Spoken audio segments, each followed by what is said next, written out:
주님, 오늘 이 말씀 함께 나눌 때 말씀을 전하는 종이나 듣는 성도들 모두 살아계신 하나님의 음성 들을 수 있도록 역사하여 주시옵소서. 우리의 모두의 마음을 열어 주시옵소서. 우리 주님 예수님의 이름으로 간절히 기도드리옵나이다. 아멘. 여러분, 사람은 여러분 생각에 언제쯤 몇 살쯤 철이 들까요? 어떤 사람은 좀 조숙해서 일찍부터 철이 들어 부모님들이 못하는 가정 살림을 어렸을 때부터 하는 분들의 얘기도 여러분도 아시고 보셨을 것입니다. 그런가 하면 혹 어떤 사람들은 40살, 50살은 물론이고 심지어 60, 70이 되어서도 모두가 보기에도 세상에 저렇게 철딱서니가 없나, 이런 얘기를 훈장처럼 듣고 사는 사람들도 있어요. 그런데 이런 거에 대해서 어떤 분이 이런 말을 했는데 한번 들어보세요. 사람이 언제부터 철없이 살게 되었나? 모든 과일을 아무 때나 철없이 먹게 되면서부터 사람들이 철없이 살게 되었다. 농담입니다. 그런데 이 농담 속에 제가 가만히 생각해 보니까 진담이 있어요. 이 말이 그럴듯합니다. 여러분, 철없는 과일을 어떻게 만듭니까? 온실이 없으면 철없는 과일 못 만듭니다. 온실을 딱 지어놓고 바깥의 기온, 기후와 상관없이 적당한 온도, 적당한 습도를 계속 공급해주면 옛날에 효자들이 눈길에서 구했다던 딸기도 요즘은 마트만 가면 아무 때나 살 수 있어요. 효자 되기 너무 쉬워요. 그게 철없는 과일을 만드는 비결입니다. 그런데 참 이상하게도 사람도 철없이 만들려면 온실에서 키우듯이 오냐 아이고 네가 잘했다라고 받아주면 40, 50, 60, 70, 80이 돼도 계속 철없이 되는 것이 아닙니까? 그래, 사람이 철없는 과일 먹으면서부터 온실에서 크면 그렇게 된다는 말이 그럴듯하지 않습니까? 자, 신앙에도 철이 드는 게 있습니다. 그걸 신앙의 성숙이라고 말을 하는데, 언제 신앙에 철이 드느냐? 우리가 여전히, 특히나 저도 우리 믿음으로 좋아져도 여전히 그때 그 사람이 나오는 이런 모습은 어쩌면 주님 앞에 설 때까지 있을 것 같아요. 그러나 그래도 그 중에 그 중심만큼은 그래도 믿음으로 살려고, 그래도 그 믿음의 중심을 잡고 살 때부터, 그리고 그렇게 하다 보면 찬송이 이게 바뀌어요. 소리가, 기도가 또 바뀌어요. 제가 이 말씀을 왜 드리냐면, 제가 모태신앙으로 컸잖아요. 그런데 제가 군대를 갔다 와서 25살, 6살 이제 한참 신학대학원을 이렇게 준비할 때였습니다. 저희 할머님이, 일부 때는 말씀을 안 드렸지만 저희 할머님이 처녀 때 점을 치는 분이었어요. 놀랬죠? 저에게 그런 피가 흐르고 있습니다. 그런데 이 할머님이 처녀 때 어느 목사님의 전도로 예수를 믿게 되고, 그리고 그때로부터 저희 할머니, 아버님, 제 이제 아들까지 이렇게 신앙생활을 하고 있는데, 저희 할머님이 말씀이 보통 없으세요. 늘 기도만 하시는 분인데, 한 번은 저에게 아이고 우리 재명이가 이제 믿음이 많이 컸구나 그러시는 거예요. 근데 무슨 사건이 없어요. 뭐 믿음으로 할 만한 사건이 없는데 갑자기 할머니가 뜬금없이 그러시는 거예요. 가만히 돌아보니까 아마 제 찬송하는 소리가 할머니에게 조금 다르게 들렸던 것 같아요. 물론 그때 제가 이제 신학대학원을 준비하는 것도 얼마나 또 간절했겠어요. 또 그 후로도 여전히 철없이 살았지만, 그런데 할머니는 아셨던 거예요. 신앙에 철이 들면 그게 기도 소리나 찬양이나 이런 것에서 이렇게 선뜻 나타난다는 것입니다. 우리는 믿음의 성숙이 막 한번 딱 성숙되면 막 뭔가 막 세상을 뒤집을 것 같이 하지만, 사실 우리의 삶은 여전히 죄성 가운데 있기 때문에 그럼에도 불구하고 신앙에 성숙되면서 그런 모습들이 이렇게 믿음 때문에 삶에서 배어나는 향기 같은 것이, 왠지 모르게 뭐 대단하고 고매한 인품은 아니지만 왠지 모르게 그 사람 말이나 표정에는 좀 다른 게 있는, 이런 게 신앙의 성숙, 주님이 말씀하시는 믿음의 사람 된 열매를 맺는 것입니다. 제가 오늘 다시 이제 찬송 하나를 선택해서 그 작사자의 그 일대기를 좀 나누면서 우리 찬송을 또 함께 불러보려고 합니다. 오늘은 우리가 잘 아는 내 주 되신 주를 참 사랑하고. 여러분 이 찬송 좋아하십니까? 저도 참 좋아합니다. 이 찬송의 가사를 보면 신앙적으로도 내용이 감동적이지만, 사실 목회자나 신학자의 눈으로 봐도 믿음과 삶의, 믿음으로 인생을 사는 그 핵심이 무엇인가 하는 것이 신학적으로 쫙 정리되어 있을 만큼 잘 쓴 찬송 가사입니다. 간단히 소개해 볼까? 1절은 자기가 죄인인 것을 알고 그 죄 문제를 해결해 주시는 주님을 또 압니다. 그리고 그 죄를 주님께 고백한다는 내용입니다. 처음 우리가 주님을 만날 때 얘기죠. 2절은 그 죄를 씻기 위해서, 내 죄를 씻어주기 위해서 가시관을 쓰시고 십자가를 지신 주님 앞에 그 감사의 사랑을 고백합니다. 3절은 이제 그 주님을 위해 평생을 살아가리라고 하는 믿음의 삶을 다짐하는 게 3절입니다. 4절은 일평생을 그렇게 삶을 다 마치고 주님 앞에 설 때 주님이 주시는 면류관을 쓰고도 내가 찬송할 것은 오직 이것이다. 이렇게 주님을 만날 때부터 인생까지 마지막까지 정리가 너무 잘 돼 있어요. 그런데 더 기막힌 것은 요 각 절 끝마다 믿음으로 사는 인생의 고백을 맨 마지막에 반복해서 똑같은 구절을 쓰고 있다는 겁니다. 그게 뭡니까? 이전보다 더욱 사랑합니다 하는 것입니다. 내 죄를 알고 내 죄를 씻어주신 주님 앞에 이전보다 더욱 주님을 사랑합니다. 내 죄를 씻기 위해 십자가를 지신 주님을 발견하고 그 사랑 앞에 내가 주님을 이전보다 더욱 사랑합니다. 이제는 내가 일평생 주님을 위해 제가 살겠습니다. 이전보다 더욱 주님을 사랑합니다. 우리의 인생을 믿음으로 마치고 주님 주신 면류관 쓰고도 내가 마지막에도 부를 찬송이 뭐예요? 이전보다 더욱 주님을 사랑합니다. 참 잘 쓴 가사예요. 그런데 제가 여러 번 말씀드렸기 때문에 여러분 기억하시리라 믿습니다만, 더 감동적인 사실은 이전보다 더욱 사랑합니다라는 이 의미가 원래 이분이 캐나다 분인데 영어 가사의 뜻으로는 내가 일생에 주님을 아무리 사랑했다고 해도, 사랑했던 적이 있었다 해도, 언제 주님을 가장 사랑해요? 지금이 내가 주님을 가장 사랑하는 때입니다 라는 조금 뉘앙스가 다른 그런 고백입니다. 이 찬송을 우리가 함께 부를 때, 혹은 여러분이 혼자서라도 이 찬송을 부를 때, 그 찬송을 부르는 그때가 여러분이 주님을 가장 사랑하는 순간 되시기를 주님의 이름으로 축복합니다.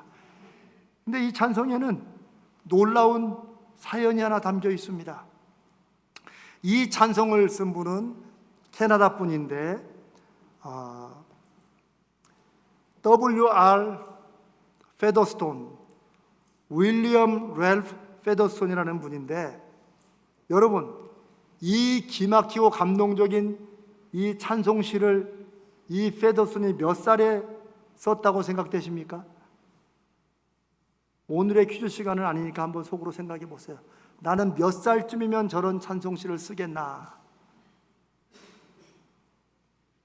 이 찬송시는 페더스톤이 16살 때 예수님을 처음 만나고 영접한 후에 얼마 되지 않아 이 찬송시를 썼다고 합니다. 여러분은 별로 놀라시지 않으면 그러니까 여러분 한 13살쯤에 이걸 다 쓰셨나 보죠?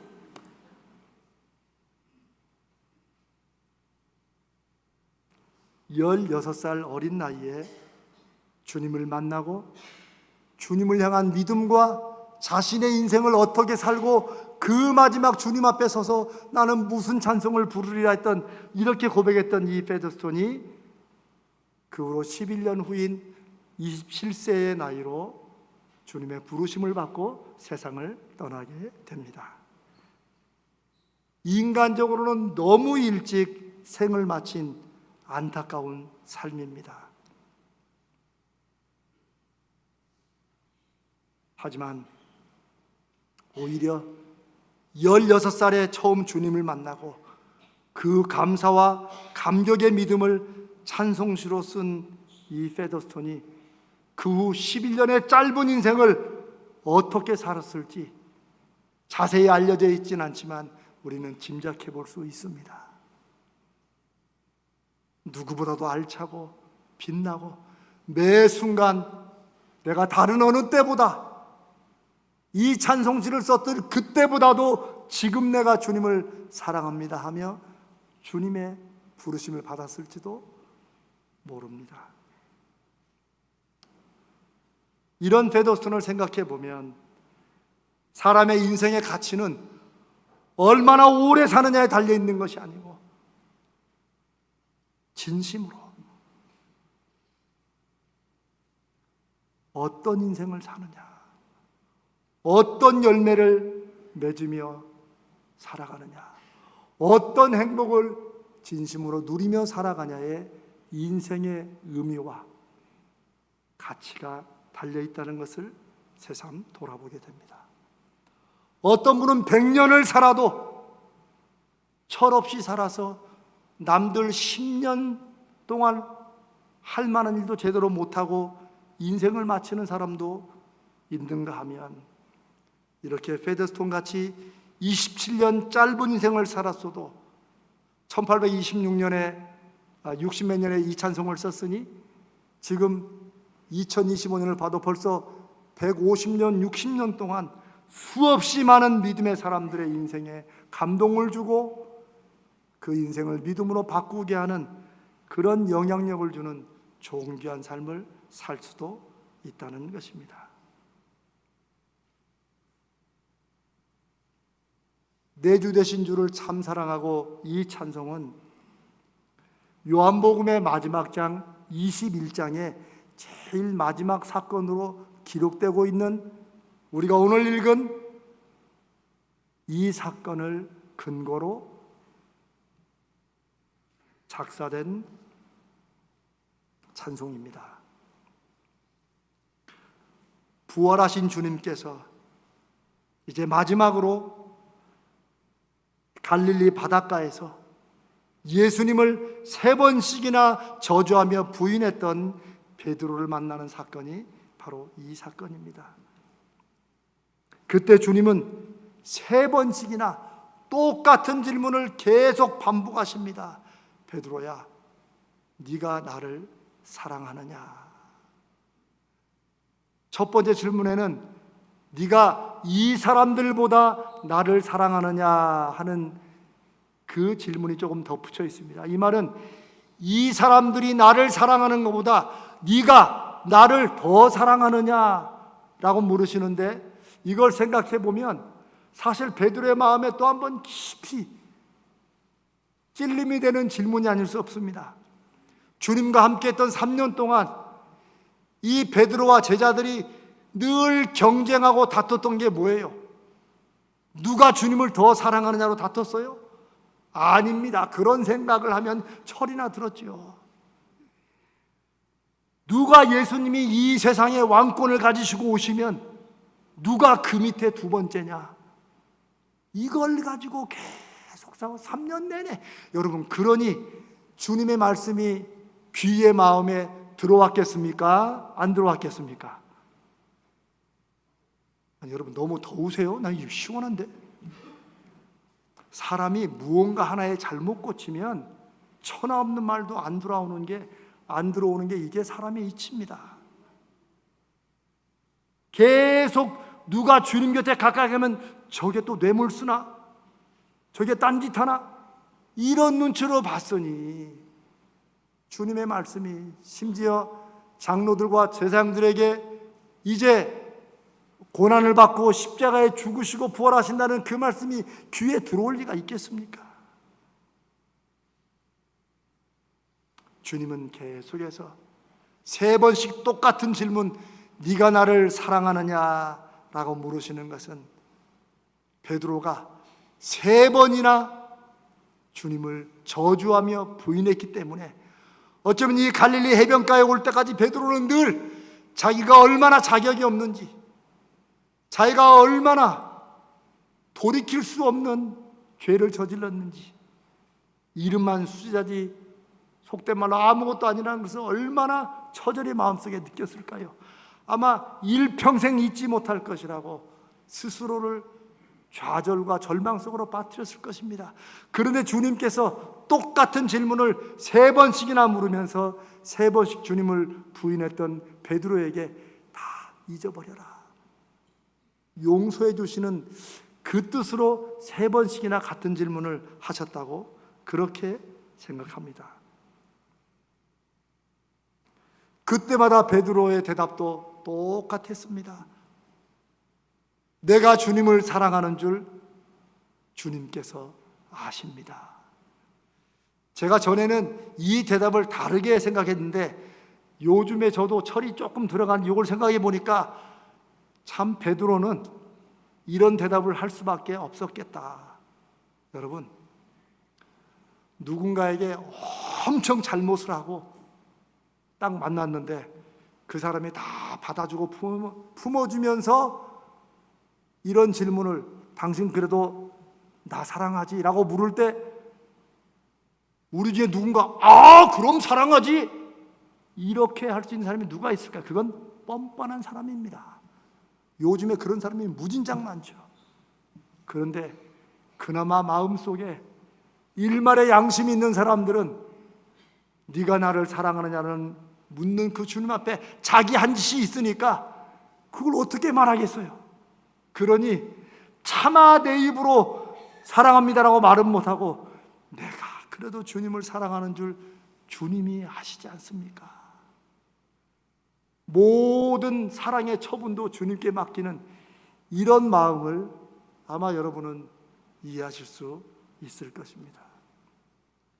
이것은 너무나 내가 주님 앞에 고개를 들었을 때, 내가 안 한다고 결심했다가도 또 옛 습관에 엉뚱한 일, 행동, 생각, 사고를 쳤을 때 할 수 있는 그 대답인데 베드로가 잘 보여줍니다. 주님이 3번째 물으시자 성경에 보니까 베드로가 근심했다고 그랬어요. 대체 왜 자꾸 이 괴로운 질문을 나에게 자꾸 하시는지, 대체 어쩌자는 것인지. 그런데 똑같은 대답의 베드로에게 주님은 내 양을 먹이라고 똑같이 베드로에게 무슨 일거리를 맡기시는 걸로 사명을 맡긴다 하지만 다시 옛날의 그 베드로로 다시 주님이 사랑하셨고 또 주님을 사랑했던 그 베드로로 주님이 다시 회복시켜 주시는 것입니다. 사랑하는 여러분, 예수님 앞에 무엇라도 변명할 수도 없고 염치 없었던 그 베드로에게, 그리고 주님을 믿고 산다고 그러지만 여전히 주님 붙잡았다 놓았다, 계신 것 같다가 안 계신 것 같다가, 계시긴 계시는데 별로 내 인생하고는 상관이 없는 분이었다가 또 조금 기대했다가 이렇게 살아가는 게 혹시 저뿐만인가요? 여러분은 안 그러시면 좋겠습니다. 그러나 우리의 삶은 늘 그렇게 함께 하시고 한순간도 떠나시지 않은 주님이시지만 우리는 내가 급하고 내가 생각한 무슨 일에 빠지면 까마득히 잊어버리고 이 세상에 나 혼자 사는 것처럼 내가 하지 않으면 아무도 주님도 나를 못 도와줄 것처럼 그렇게 살아가다가 스스로 다치고 실망하고 믿음에 낙심하지 않습니까? 그런 베드로에게 오늘 저와 여러분에게 주님이 물으시는 질문과 베드로의 대답 속에 한 가지 공통점이 있습니다. 그게 뭘까요? 사랑도 공통점인데 더 중요한 공통점이 있어요. 그건 지금이라는 공통점입니다. 저는요, 이 구절을 생각할 때마다 누군가 저에게 막 진짜 그렇게 믿었는데 배신도 그런 배신을 할 수 없는 그런 사람을 딱 만났다. 근데 이제 어차피 또 이 사람하고 또 같이 가야 돼. 그러면 제 마음속에 던질 첫 번째 질문은 저는 아무리 그래도 어떻게 그렇게 할 수가 있었냐라고 과거를 물어봤을 것 같아요. 또 어떻게 그럴 수가 있었냐? 여러분은 어떠십니까? 그런데 주님은 네가 나를 3번씩이나 저주하며 부인할 때 그때도 네가 나를 사랑했었느냐라고 과거를 묻지 않으십니다. 또 아니면 저 같으면 이제 앞으로 또 그렇게 배신할 거야 안 할 거야 라고 미래를 물어볼 것 같아요. 여러분은 어떠십니까? 그런데 주님은 너 이제 앞으로 내가 용서해 주면 너 앞으로 나를 사랑할래? 라고 미래를 묻지 않으십니다. 주님은 갈릴리 바닷가, 그 모래만 있는 그 해변가, 아무것도 주님 위에 할 수 있는 게 없는 그 상황, 그 심정 베드로에게 네가 지금 나를 사랑하느냐라고 물으시는 거예요. 그래서 제가 이 구절과 이 사건을 묵상할 때마다 늘 새로워지는 이유가 바로 여기에 있습니다.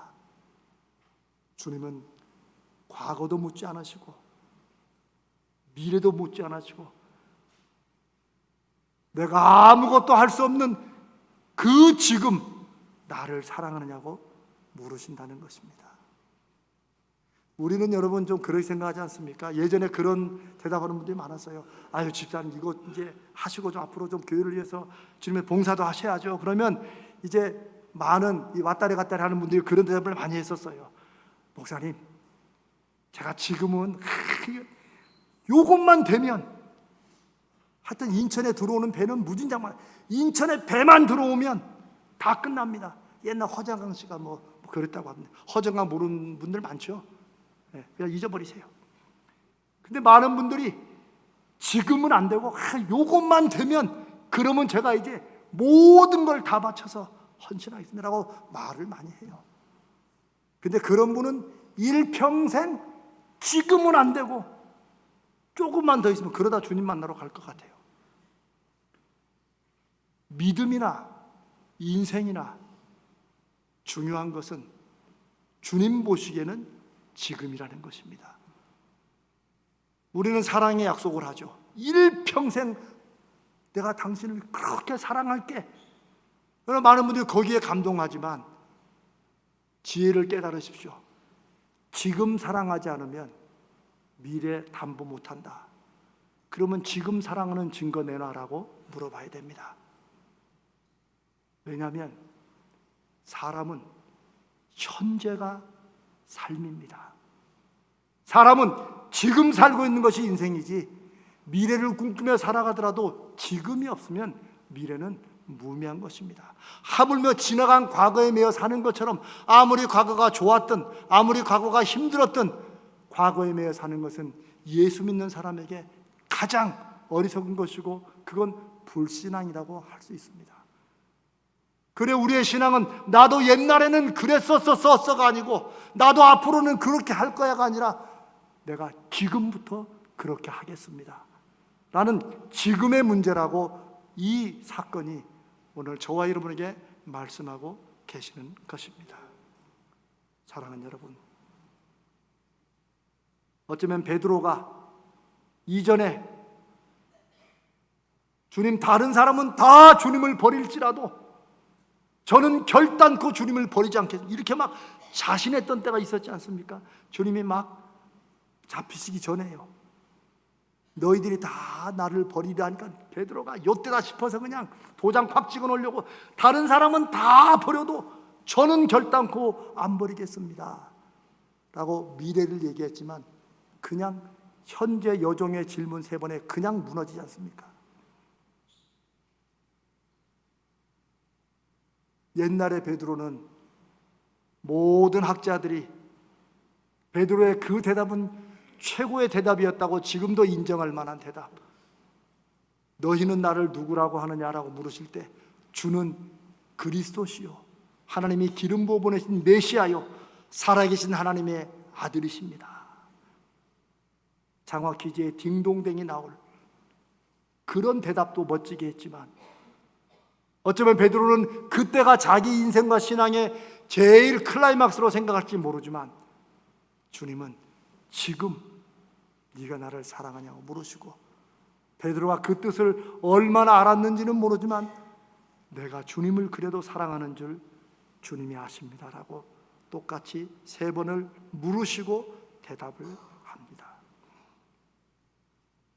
사랑하는 여러분, 저는 베드로가 주님을 가장 사랑하는 그 시간은 바로 그 대답을 하는 그 시간이었다고 믿고, 그 이후로 베드로의 인생에서 이제 회복되어서 나중에 예루살렘 교회의 수장이 되고 십자가에 거꾸로 달려 순교하기까지, 그러면 여러분 생각에는 베드로가 주님을 가장 사랑했던 때가 어떤 때라고 생각하십니까? 잘 생각하세요. 이때 그 갈릴리 해변가에서 아닙니다. 베드로가 그 질문을 누구에게 들었던, 성령의 음성으로 들었던, 누구에게 들었던 그 대답을 하는 그 순간이 베드로 인생에 가장 주님을 사랑하는 때였으리라고 믿습니다. 그렇게 돼야 됩니다. 지금 이 말씀을 나누는 저와 여러분, 지금 이 순간에 성령께서 여러분에게, 그러면 너는 나를 사랑하냐? 너 믿음 생활 지금 제대로 하고 있냐라고 물을 때, 주님, 제가 주님을 지금 제일 사랑합니다 라는 대답이 주님께 올려지기를 주님의 이름으로 부탁합니다. 그리고 우리의 남은 인생 중에 2029년, 2030년, 50년 어느 때라도 저와 여러분 가슴 속에 네가 나를 사랑하느냐라고 물을 때, 옛날 25년도에 그때, 그게 아니고 언젠가 주님이 또 물으셔도 바로 그때 여러분의 그 대답이, 지금 제가 주님을 가장 사랑합니다, 이렇게 고백하는 여러분 되시기를 주님의 이름으로 축복합니다. 사랑하는 여러분, 저도 압니다. 저에게도 그렇게 생각하던 때가 있었고, 여러분에게도 지금보다도 신앙이 더 뜨거웠고, 목사님 제가 지금 나이가 지금 이래서 그렇지, 옛날에 젊을 때는 그냥 펄펄펄 믿음으로 날랐어요. 막 이 세상도 제가 믿음으로 막 다 그럴 때가 있었어요. 할지 모르지만 주님이 여러분을 사랑하시고 여러분에게 물으시는 시간은 바로 지금인 줄로 믿습니다. 사랑하는 여러분, 우리가 믿음으로 산다는 것은 지금 예배드리고 말씀을 듣는 이 시간, 혹은 이 예배를 마치고 여러분이 또 주님과 함께 살아가는 그 어느 순간이라도 늘 지금이 주님께서 여러분의 결단을 요구하시는 시간이고, 주님이 여러분을 쓰시는 시간인 줄로 믿습니다. 그래서 이제 우리 가자제일교회는 오늘 이후로 나도 옛날에는 펄펄 날았어, 이런 분이 없고, 내가 지금은 바빠서 그렇지 나도 이제 조금 형편만 풀려봐, 나도 그냥 방방 날 거야, 그렇게 하는 분이 없기를 바랍니다. 형편이 꼬여있던 풀렸던 지금이, 내 형편이 어려우면 어려운 대로 주님이 지금 네가 나를 사랑하고 지금 네가 이 일을 할래라고 물어볼 때, 예 주님 지금 하겠습니다 라고 고백하는 그 순간이 저와 여러분의 인생에 주님을 가장 사랑하는 믿음의 순간, 그렇게 사랑하는 믿음의 사람들 되시기를 축복합니다.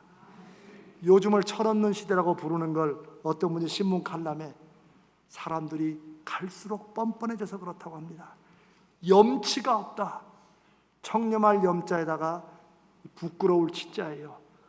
검소하고 깨끗한 마음, 그리고 자기가 한 행동과 말 때문에 부끄러움을 여기는 마음이 없으면 사람은 다 실수하고 잘못하는데, 문제는 실수 잘못 때문에 세상이 어려워지고 다른 사람이 힘들어지고 내가 힘들어지는 게 아니라 부끄러움을 인정할 줄 모르는 뻔뻔함 때문에 세상은 힘들어지고, 그리고 사람은 점점 철이 없어지는 것입니다. 사랑하는 여러분, 믿음은 과거나 미래가 아니라 지금 현재의 고백이고 순종이라는 사실을 오늘 저와 여러분 마음속에 좀 꽉 깊이 새겨놓았으면 좋겠습니다. 16살에 주님을 만나고, 그리고 11년 짧은 삶을 살고 27살에 천국으로 갔지만, 지금 이 순간이 제가 주님을 가장 사랑하는 시간입니다라고 고백했던 이 페더스턴의 신앙 고백이 담겨진 이 찬송을 우리가 오늘 함께 부르며, 주님의 은혜 가운데 저와 여러분도 2000년 전 베드로가 만났던 그 주님이 계셨던 그 갈릴리 해변가로 좀 같이 갔으면 좋겠습니다. 그리고 그곳에서 이전 것은 다 지나갔으니 이제 그리스도 안에 새로운 피조물로 세우시는, 지금 주시는 주님의 은혜와 역사가 여러분들에게 확인되시는 그런 예배, 그런 찬송의 시간, 그런 믿음의 결단의 시간 되시기를 주님의 이름으로 축복합니다.